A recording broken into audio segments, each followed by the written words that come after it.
সকাল সকাল আমি আর মা চলে এসেছি রানাঘাট স্টেশনে।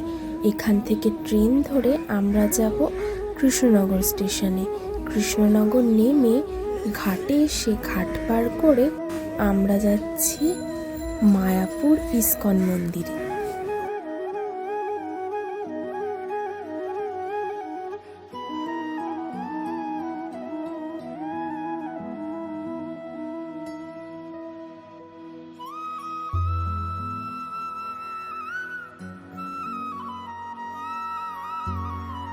আমরা চলে এসেছি মন্দিরের ভেতরে।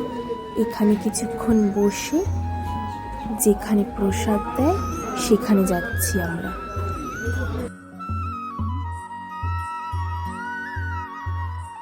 এখানে লাইনে দাঁড়িয়ে হাত ধুয়ে ভেতরে চলে গেছিলাম।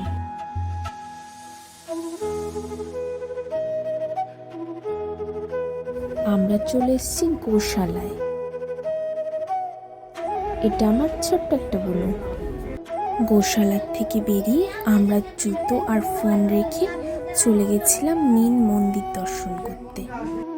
মন্দির থেকে বেরিয়ে আমরা চলে এসেছিলাম ঝর্ণার কাছে। এখানে কিছুক্ষণ বসে এখন আমরা যাচ্ছি ঘাটের দিকে। আর একটু হলেই নৌকোটা ছেড়ে দিত, তার জন্য আমরা তাড়াতাড়ি করছিলাম। এবারে এসে আমরা কৃষ্ণনগর স্টেশনে পৌঁছে ট্রেনেও উঠে পড়েছি। এসছি রানাঘাট স্টেশনে। এখান থেকে গাড়ি নিয়ে আমরা বাড়ি চলে যাই। আজকের ভিডিওটা এখানেই শেষ করছি।